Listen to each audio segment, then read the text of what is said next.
Viral video प्रकरणी आमदार प्रकाश सुर्वे यांनी एक जाहीर पत्र लिहिलंय। शिंदे फडणवीस सरकारच्या विकास कामांपासून जनतेचं लक्ष हटवण्यासाठी हताश विरोधक अशी कृत्य करतायत असं सुर्वेंनी या पत्रामध्ये म्हटलंय। व्हिडिओ माफ करण्यासारखे विकृत प्रकार विरोधक करतायत असंही त्यांनी लिहिलंय।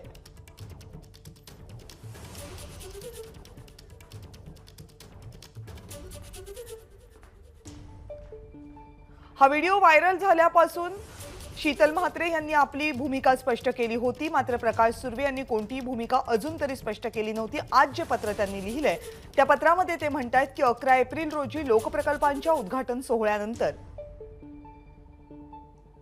हजारो लोकांच्या गर्दीमध्ये मुख्यमंत्री एकनाथ शिंदे यांची रॅली झाली।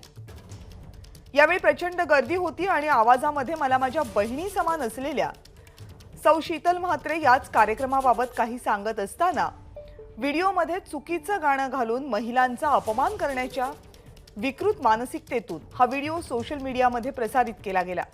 अशा प्रकारचं कृत्य हे हा व्हिडिओ बनवणाऱ्या व्यक्तींची महिलांप्रती असलेली मानसिकता दाखवून देतं।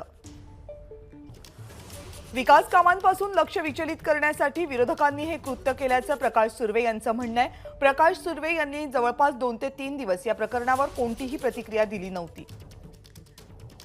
फैसल तांडेल आपले प्रतिनिधी या पत्रासंदर्भातली अधिक अपडेट आपल्याला देतात। फैसल, कविता, नक्कीच आपण जर बघितलं तर 2-3 दिवसापासून एमएलए आमदार प्रकाश सुर्वे आणि शीतल म्हात्रे यांचा जो प्रकरण आहे तो भरपूर गाजतोय। तो व्हिडिओ व्हायरल झाला, त्याच्यानंतर दहिसर पोलिसांनी बरंच 6 जणांना अटक केल्या, ज्याच्यामध्ये काही युवा सेनाचे पदाधिकारी सुद्धा आहेत आणि बरंच काही ह्याच्यामध्ये घटनेमध्ये समोर आलेलं आहे। तसंच पोलीस जे तपास आपला करत असून शीतल म्हात्रे यांचा पाठलाग केला, त्या प्रकरणात पण पोलिसांनी काही 2 आरोपी अटक केले, पण प्रकाश सुर्वे आमदार यांच्याकडनं काही प्रतिक्रिया आलेली नाही। पण आज जे आहे त्यांनी एक पत्र लिहून समोर केलेलं आहे की एकनाथ शिंदे जे मुख्यमंत्री झाल्यानंतर बरेच काही आरोप तसंच काही कामापासून लोकांचं लक्ष दूर करण्यासाठी बरेच व्हिडिओ मॉर्फ सुद्धा केलेले आहेत। तरी ह्या प्रकरणामध्ये प्रॉपर चौकशी झाली पाहिजे, हे का होतोय आणि बरंच काही जे सामान्य करण्यासाठी शिकवण म्हणजे जे शिंदे गटाचे आमदार आहेत किंवा जे